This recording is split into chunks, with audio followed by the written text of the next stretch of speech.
샬롬. 하나님께서 오늘도 평안 가운데 저와 여러분들을 돌보시기 바랍니다. 오늘 하나님께서 우리에게 주신 말씀은 열왕기상 제20장 26절에서 34절까지는 말씀입니다. 하나님의 은혜, 하나님의 능력, 하나님의 지혜로 전쟁을 수행해서 정말 말도 안 되는 이 군사력을 가지고 베나닷 아람 군대를 대항하여 이겼습니다. 승리의 주역은 사람이 아닙니다. 아합이 아니거든요. 하나님이십니다. 그리고 하나님께 영광 돌려야 되고요. 또 더 하나님을 의지할 수 있는 그런 기회가 되었으면 얼마나 좋을까요? 그런데 그렇지 못한 것이 언제나 아쉬움이 돼요. 이것은 정말 좋지 않은 역사예요.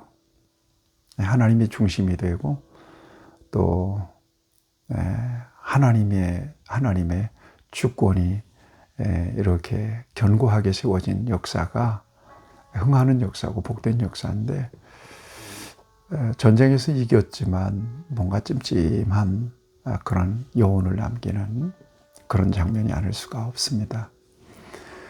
자, 오늘 본문 말씀을 보면 여기 26절에 해가 바뀌었다. 그래서 베나닷이 다시 군대를 일으킵니다.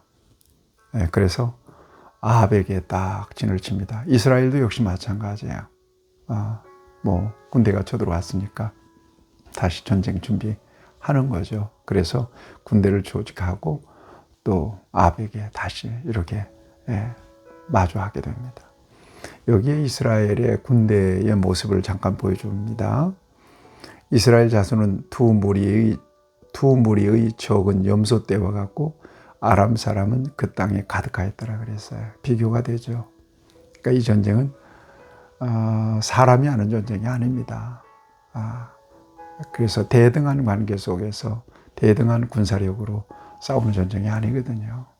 말도 안 되는 염소 떼 두 무리 정도 되는 그런 이스라엘 군대로 이 엄청 땅에 가득한 아람 군대를 이긴다는 것은 사람의 능력으로 되는 게 아닌데, 이게 착각하지 말아야 될 텐데 이 부분에 있어서 뭔가 영적으로 막혀있는 답답함이 있습니다. 그때에 이것도 이제 위기죠. 그 군대를 어떻게 맞서겠어요. 그런데 여러분 28절에 그때 하나님의 사람이 딱 또 등장합니다. 그래서 아합에게 이 큰 군대를 다 내 손에 넘기리니 너희는 내가 여호와인 줄을 알리라 하셨나이다 아니라 그랬거든요. 이 군대를 넘기겠다. 그러니까 이로 인하여 너희가 내가 여호와인 줄 알리라. 그러니까 이 일로 인하여 하나님을 경험하게 될 것이라고 하는 그런 예언을 하게 됩니다. 그래서 여러분 29절 이하에 보면 전쟁이 7일 동안 이렇게 이어지는데요. 엄청난 대승을 거두게 됩니다. 하루에 아람 보병 10만 명을 죽였다고 이렇게 기록됩니다. 그 다음에 30절을 보면 그 남은 자는 아벡으로 도망하여 성읍으로 들어갔고 그 성벽에 그 남은 자 2만 7천 명, 성벽이 그 남은 자 2만 7천 명 위에 무너지고 베나닷은 도망하여 성읍에 이르러 골방으로 들어가니라 그러거든요. 여기 성읍으로 아벡으로 도망해서 성읍으로 들어갔는데 이 성벽이 무너져 가지고 2만 7천 명이 압사해서 죽어요. 이런 일들이 있습니다. 이게 말이 안 되는 일 같은데도 이런 역사를 통해서 이스라엘의 전쟁에서 놀라운 대승을 거두게 되는 거죠. 여기 보세요. 큰 소리 치던 베나닷은 성읍의 골방으로 들어가서 숨는 겁니다. 그러자 31절 이하에 보면 신하들이 우리가 항복합시다. 항복만이 살 길입니다. 그렇게 해서 굵은 배로 허리를 동이고 머리에 테두리를 쓰고 이스라엘 왕에게 항복을 하게 됩니다. 생명을 좀 살려주십시오. 그럽니다. 여러분 이런 정말 통쾌한 승리를 지금 아합이, 그 사악한 아합이 누리고 있는 겁니다. 승리를 경험하고 있는 겁니다. 제발 착각 안 했으면 참 좋겠습니다. 아합이 교만하지 않았으면 참 좋겠습니다. 이 승리로. 여러분 그 32절 말씀을 보세요. 그들이 굵은 배로 허리를 동이고 테두리를 머리에 쓰고 이스라엘 왕에게 이르러 이르되 왕의 종 베나닷이 청하기를 내 생명을 살려주옵소서 하더이다. 이거 왕의 베나닷의 그 신하들이 하는 얘기입니다. 여기 왕의 종 베나닷. 그래서 베나닷이 얼마나 강력하게 도전을 했습니까? 그런데 아합 왕 앞에서 베나닷이 종이라고 이렇게 그 스스로를 일컫는 것입니다. 신하들이. 그러자 아합이 그가 아직도 살아있느냐? 그런데 형제니라. 이렇게 해요. 그래서 그들의 항복 요구를 받고 그리고 아합이 조약을 맺습니다. 보니까 이 베나닷이 뭐라고 얘기하는가 하면 그동안 이스라엘에게서 빼앗은 모든 성읍을 전부 다 아합에게 돌려주겠다. 그 다음에 이스라엘의 상권을 만들겠다. 다메섹에. 그렇게 약속을 합니다. 그러자 이제 아합이 덥석 그 약속을 받습니다. 이래서 이제 이스라엘이 큰 이익을 갖게 되었지만 이것은 하나님의 궁극적인 목적, 하나님의 뜻은 아니었다라고 하는 것을 저와 여러분들이 기억하면서 이 아합이 하나님이 주신 승리를 뭐예요? 자기 자신의 이익을 얻는 그런 독단적인 조약을 맺음으로써 그런 이기적인 행동을 하는 겁니다. 그러니까 하나님의 승리에 대해서는 전혀 어떤 그 고려가 없는 겁니다. 하나님과 전혀 상관없는 그런 초신들을 지금 하고 있는 것입니다. 이런 아합에게도 이런 엄청난 승리를 주시는 하나님이 참 대단한 하나님이십니다. 하나님과 상관없이 또 이렇게 마음대로 결정하고 또 계약을 맺고 하는 이런 아합의 모습을 통해서 우리 자신들을 묵상해 보는 겁니다.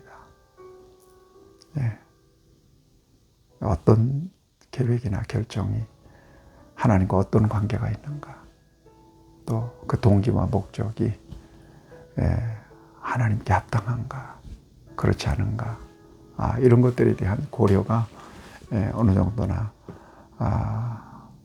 있는지 우리 자신들을 살피게 되는 장면입니다.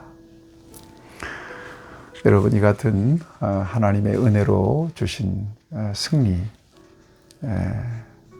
이 승리를 아합 왕이 자신의 이익의 기회로 삼고 하나님께 영광을 돌리기는커녕 하나님을 그의 모든 계획에서 배제하는 이 같은 모습은